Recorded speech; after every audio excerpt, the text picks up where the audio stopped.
नमस्कार विद्यार्थी मित्रांनो, स्कॉलरशिप आणि बरंच काही या आपल्या यूट्यूब चॅनलमध्ये तुम्हा सर्वांचं पुन्हा एकदा मनापासून स्वागत. आपण इयत्ता चौथी स्कॉलरशिप परीक्षेसाठी महत्त्वाच्या घटकांवर व्हिडिओ बनवत आहोत. तर स्कॉलरशिपमधील एक महत्त्वाचा घटक म्हणजे संख्यामाला किंवा संख्यांवर आधारित प्रश्न. तर वेगवेगळ्या प्रकारचे प्रश्न तुम्हाला यामध्ये विचारले जातात. हे अगदी सोपे असतात. याच्यासाठी फक्त तुम्हाला काही बेसिक गोष्टी आहेत त्या माहीत असणं गरजेचं आहे. तर आता पहा, जेव्हा आपल्याला दिलेलं असतं की कधी कधी प्रश्न कसा असतो, पुढची संख्या ओळखा, पहिल्या संख्येचा जसा दुसऱ्या संख्येशी संबंध आहे तसाच तिसरीचा चौथीशी आहे असं असतं. यानंतर गटात न बसणारी संख्या ओळखायला ती आणि गटाशी जुळणारी संख्या ओळखा असं सुद्धा येतं. मग आज आपण काय घेतले, गटात न बसणारी संख्या शोधा. याची काही उदाहरणं आपण घेतलेली आहेत. आता हे प्रश्न सोडवण्याच्या अगोदर तुम्हाला बेसिक थोडंसं काय माहीत असलं पाहिजे बघा. पहिले तर तुमच्या 20 पर्यंतच्या वर्गसंख्या या पाठ असल्या पाहिजेत. यानंतर तुमचे पाढे चांगले पाठ असले पाहिजेत. तुमच्या घनसंख्या 10 पर्यंतच्या तरी पाठ असायला पाहिजे आणि तुम्हाला विभाज्यतेच्या कसोट्या माहीत असल्या पाहिजेत. ह्या जर 2-3 गोष्टी तुम्हाला चांगल्या येत असतील तर तुम्हाला हे जी संख्यांवर आधारित उदाहरणं आहेत, कशाही प्रकारचं उदाहरण आलं तरी तुम्ही अगदी पटकन सोडवू शकता. आता जेव्हा तुम्हाला संख्या दिलेल्या असतात तेव्हा सुरुवातीला समविषम आहे का बघायचं. आता इयत्ता चौथीसाठी समविषमावर एवढी काही जास्त प्रश्न आधारित नसतात, कारण दुसरी तिसरीला ती लेवल ठीक आहे, पण चौथीसाठी म्हटल्यावर समविषमवर एवढे जास्त प्रश्न दिसत नाहीत. तर त्याच्या थोडंसं पुढं मग तुम्हाला वर्गसंख्या माहीत पाहिजे. 1 ते 20 पर्यंतचे तरी वर्ग तुमचे पाठ पाहिजे. दिलेल्या संख्यांमध्ये वर्गसंख्या आहेत का पहा. मग एखादी संख्या वर्गसंख्या नसते. यानंतर कधी कधी पाढ्यातल्या संख्या असतात. यानंतर कधी कधी अंकांच्या बेरजेवर प्रश्न आधारित असतात. म्हणजे खूप मोठी संख्या असली ना, जेव्हा मोठी संख्या असेल तेव्हा बऱ्याच वेळा अंकांच्या बेरजेवर आधारित असं त्याचं उत्तर असतं. यानंतर कधी कधी पाढ्यातल्या संख्या असतात, कधी कसोटी असते. मग याच्यामध्ये 3ची कसोटी बऱ्याच वेळा तुम्हाला विचारली जाते. चला तर मग आपण काय करूया, थोडीशी मी उदाहरणं लिहून घेतलेली आहेत, तर उदाहरणं सोडवताना तुम्हाला समजेल. आता पहिला प्रश्न पहा. आता काय दिसते आपल्याला, 112, 400, 104, 202. थोडंसं निरीक्षण करा, आपल्याला काय दिसतंय पहा. आता हे तर काही वर्गसंख्या आपल्याला दिसत नाही. सगळीकडे समसम असं म्हणजे अंक आहे. 4 आहे, 2 आहे, 0 आहे, म्हणजे समविषमचं पण काही नाही. अरे या घनसंख्या सुद्धा नाहीयेत. मग आता आपण अंकांची बेरीज बघूया. पहा, 2, 3, 4 अंकांची बेरीज 4 आली. इथे 4 आणि 0, 0 म्हणजे इथे सुद्धा अंकांची बेरीज 4 आली. 4 आणि 1 5 आले आणि 2 आणि 2 4, म्हणजे सगळीकडे अंकांची बेरीज 4 आहे. तर याच्यामध्ये मात्र अंकांची बेरीज किती येते, 5 येत आहे. मग गटात न बसणारी संख्या कोणती आहे, पर्याय क्रमांक 3. तुम्ही जर बेसिक हे मी आता सुरुवातीला सांगितलेलं जर लक्षात ठेवलं तर अगदी प्रश्नावर नजर फिरवल्या तुमच्या ती लक्षात येणार आहे की याच्यातलं नेमकं उत्तर कोणतं आहे. आता दुसरं पहा. आता पहा, 5345 म्हणजे ह्या खूप मोठ्या मोठ्या संख्या आहेत. मग काय असेल बरं, हे कोणत्या वर्गसंख्या, म्हणजे चौथीच्या मुलांना यापर्यंतच्या वर्गसंख्या विचारतील का, नाही. पाड्यातल्या संख्या सुद्धा नाही. समविषमचा सुद्धा काही प्रश्न नाही, कारण 5 आहे, 5 आहे, 4 आहे, 4 आहे. मग काय करूया आपण, पुन्हा एकदा अंकांची बेरीज करूया. पहा, 5 आणि 5 10, 10 आणि 4 14 आणि 3 किती झालं, 17. म्हणजे बेरीज इथे 17 येते. इथे पहा, 6 आणि 4 10 आणि 5 15 आणि 4 19. यानंतर 7 आणि 3 10 आणि 5 15 आणि 4 19. इथे 19, इथे 19 आली. आता पहा, 8 आणि 4 12 आणि 7 किती होतात, 19 होतात. म्हणजे सगळीकडे अंकांची बेरीज 19 येते. इथे मात्र किती आहे, 17 अशी बेरीज येत आहे. म्हणजे जेव्हाही तुम्हाला मोठी संख्या दिसेल तेव्हा काय करा, अंकांची बेरीज करून पहा. मग याच्यातलं वेगळं कोणतं आहे, पर्याय क्रमांक 1.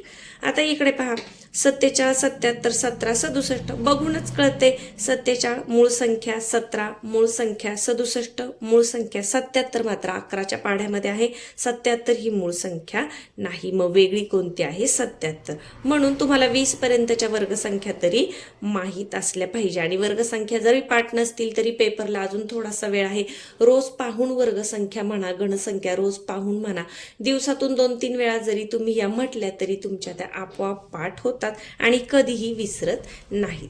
पुढे पहा, आता पुन्हा मोठी संख्या आली. मग इथे काही कसोटी किंवा हे असणार आहे का, तर बघूया आपण काय होतंय.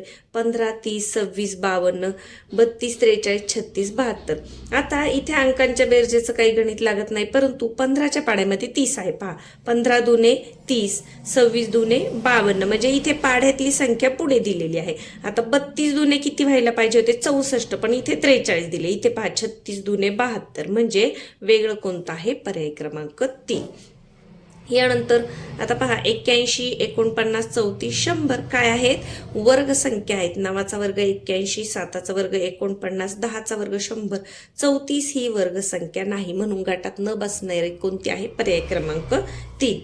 पुढे पाहूया 12, 42, 82, 72. आता इथे काय दिसतं आपल्याला? वर्ग संख्यांचा काही संबंध येतो का? नाही येत. या कोणत्या पाढ्यात एकाच येणारे आहेत का? नाही येत. मग आपण काय करूया? अंकांची बेरीज करूया. पहा 2 आणि 1 3, म्हणजे 3 ने भाग जाईल. इथे 3 ची कसोटी मला वाटते. 4 आणि 2 6, 6ला सुद्धा 3 ने भाग जातो. 8 आणि 2 9, 10, याला मात्र 3 ने भाग जाणार नाही. 7 आणि 2 9, याला 3 ने भाग जाईल. म्हणजे या 3 ने विभाज्य संख्या आहेत. आणि ही जी 82 आहे, 82 ची बेरीज किती होते? 8 आणि 2 10, म्हणजे 10ला 3 ने भाग जात नाही, म्हणून वेगळी संख्या कोणती आहे? पर्याय क्रमांक 3.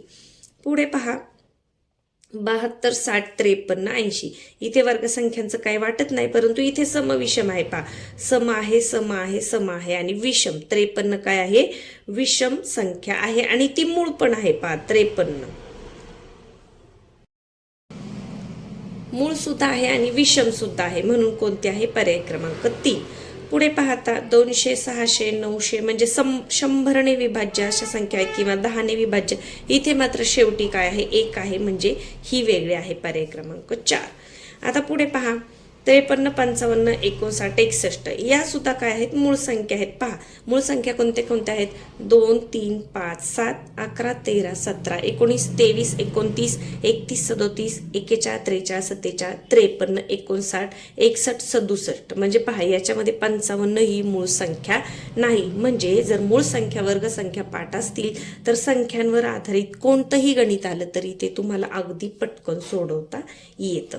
पुढे पहा आता 75, 80, 64, 28. आता समविषम काही दिसत नाही, वर्गसंख्यांच्या आसपासचं काही दिसत नाही. कसोटी लागतीये का बघा? 7 आणि 5 12, 8, 6 आणि 4 10. इथे कसोटी पण काही दिसत नाही. मग एखाद्या पाढ्यामध्ये या संख्या आहे का? आता पहा 16, 85, 16 1 16, 14 32, 16 3 4, 16 चौक 64, 16 85, 16 96, 16 7 12 दर्शे, 16 28 असे, म्हणजे 80, 64, 128 या 16च्या पाढ्यातल्या संख्या आहेत. 75 मात्र 16च्या पाढ्यामध्ये येत नाही, म्हणजे इथे वेगळी कोणती आहे? तर 75. पुढे पाहूया 253, 101. आता पहा समविषम काही नाहीये, वर्गसंख्या घनसंख्या काहीच वाटत नाहीये. अंकांची बेरीज बघूया 2, 5 आणि 3 8, 9, 10, 1 आणि 1 2, हे पण नाही. मग आता इथे काय आयडिया केली? पहा 3 आणि 2 यांची बेरीज केली ती 5 येते. 1 आणि 1 ची बेरीज केली तर ती 2 यायला पाहिजे. इथे 3 आणि 1 4 मध्ये आलेले, इथे 2 आणि 1 3, म्हणजे बाजूच्या दोन अंकांची बेरीज मध्ये लिहिलेली आहे. आणि इथे मात्र तसं होत नाहीये, म्हणजे वेगळी कोणती आहे? पर्याय क्रमांक 2. तर प्रश्न पाहिल्या तुम्ही बघत जा, वर्गसंख्या आहेत का नाही, मग घनसंख्या आहेत का नाही, पाढ्यातल्या संख्या आहेत का नाही. कधी कधी बेरीज एकसारखी असते आणि मग विभाज्यतेची कसोटी लागते. इथं मात्र काय केले की म्हणजे बाजूच्या दोन अंकांची बेरीज कुठे लिहिलेली आहे? मध्ये लिहिलेली आहे. म्हणजे व्यवस्थित निरीक्षण केलं तर लगेच आपल्या हे लक्षात येतं.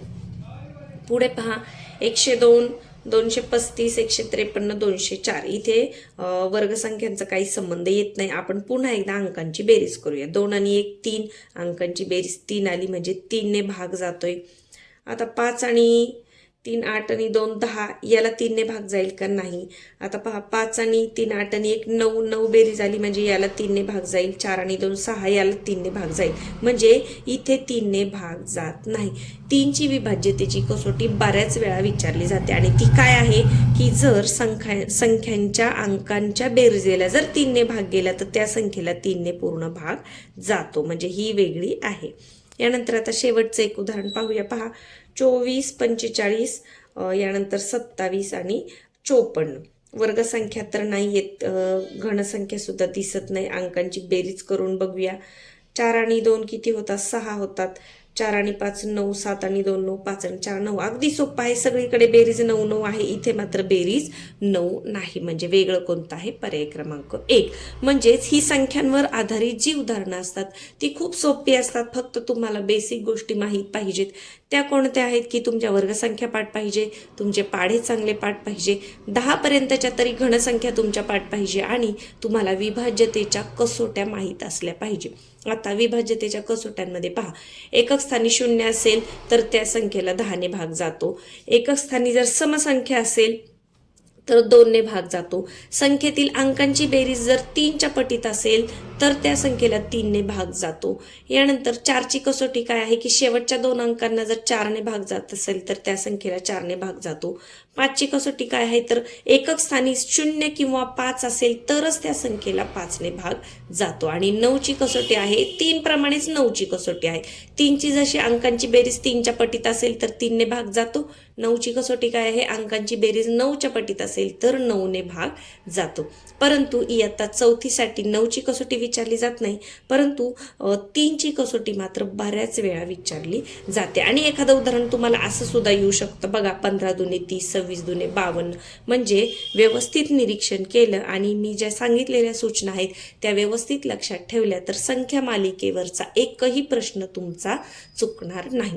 आज आपण गटात न बसणारी संख्या पाहिली आहे. पुढच्या व्हिडिओमध्ये आपण संख्या मालिकेवरच आधारित थोडासा वेगळा प्रकार बघणार आहोत. मग ती पुढची संख्या शोधायची असेल किंवा समसंबंध शोधायचे असेल, या कोणत्या तरी प्रकारचा एक आपण सराव घेऊयात. तर चला तर मग व्हिडिओ आवडला असेल तर व्हिडिओला लाईक करायला विसरू नका. चॅनलवर नवीन असाल तर चॅनलला सबस्क्राईब करा. आपल्या चॅनलवर तुम्हाला मंथन स्कॉलरशिप तसेच तुमच्या वर्गातल्या परीक्षांसाठी उपयुक्त असे व्हिडिओ पाहायला मिळतील. धन्यवाद.